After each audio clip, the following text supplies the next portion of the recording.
4 বছর পর আবার ক্রিকেটে ফিরছেন এবি ডিভিলিয়ার্স। 2025 সালের 18 জুলাই মাঠে গড়াবে ওয়ার্ল্ড চ্যাম্পিয়নশিপ অব লিজেন্ডসের দ্বিতীয় আসর। এখানে অংশ নেবেন মিস্টার 360 ডিগ্রি।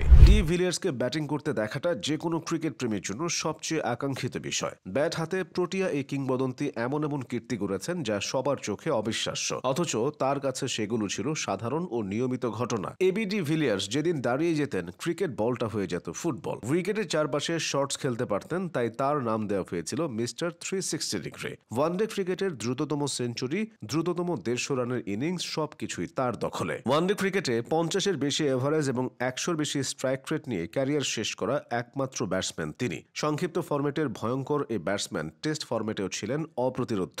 সাদা পোশাকের খেলাতেও তার এভারেজটা 50-এর বেশি। বিরল এসব অর্জনের জন্য লম্বা একটা সময় ধরে ক্রিকেট পাড়ায় আলোচনা ছিল কোহলি সেরা নাকি ডিভিলিয়ার্স সেরা।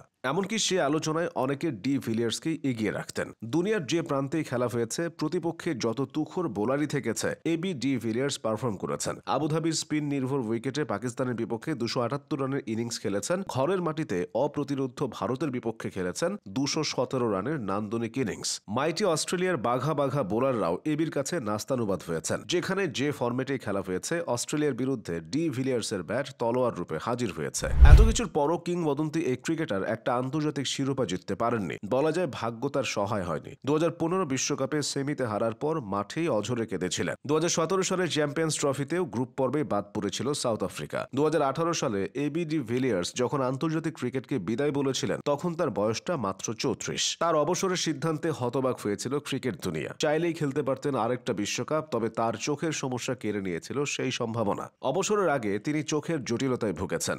আন্তর্জাতিক ক্রিকেট থেকে বিদায় নিলেও আইপিএলে আরো কয়েক মৌসুম খেলেছেন এবি। পরবর্তীতে 2022 সালে সেখান থেকেও সরে দাঁড়ান। এরপর থেকে আর 360 ডিগ্রির ব্যাটিং ঝড় দেখেনি ক্রিকেট বিশ্ব, তবে স্মৃতিতে তিনি ঠিকই আছেন। ডিভিলিয়ার্সের জন্ম দক্ষিণ আফ্রিকার ওয়ার্মবাটে। তার বাবা ছিলেন একজন রাগবি খেলোয়াড়। বাবার উৎসাহে এবিও রাগবি শুরু করেছিলেন, কিন্তু স্কুলে গিয়ে আবিষ্কার করলেন তার পছন্দের খেলা ক্রিকেট। তার স্কুল বন্ধুদের একজন ছিলেন সাবেক প্রোটিয়া অধিনায়ক ফাফ ডু প্লেসিস। স্কুল জীবনে তারা শখের বসে ক্রিকেটটা খেলতেন। কালক্রমে সেই ক্রিকেটই হয়ে ওঠে তাদের প্রধান পরিচয়। এবি ডিভিলিয়ার্সের শুরুটা হয়েছিল অনূর্ধ্ব 19 দলে। তখন তিনি ছিলেন নিখাদ ওপেনার, সাথে উইকেট কিপিং করতেন। ধারাবাহিকতায় খুব দ্রুতই জাতীয় দলে ডাক পেয়ে যান। 2004 সালে ইংল্যান্ডের বিপক্ষে তার টেস্ট অভিষেক হয়। দ্বিতীয় টেস্টে 50 পেলেও শুরুটা খুব ভালো ছিল না। তবে পরের বছর অর্থাৎ 2005 সালে ওই ইংল্যান্ডের বিপক্ষেই সেঞ্চুরিয়ান ও কেপটাউনে রানের বন্যা বইয়ে দেন। সেখান থেকেই শুরু হয় ডিভিলিয়ার্সের রাজত্ব। ওয়ানডেতে তার অভিষেকের পর ক্রিকেট বিশ্ব চিনেছিল নতুন এক আক্রমণাত্মক ব্র্যান্ডের ক্রিকেটকে। উদ্ভাবনী শটের দিক থেকে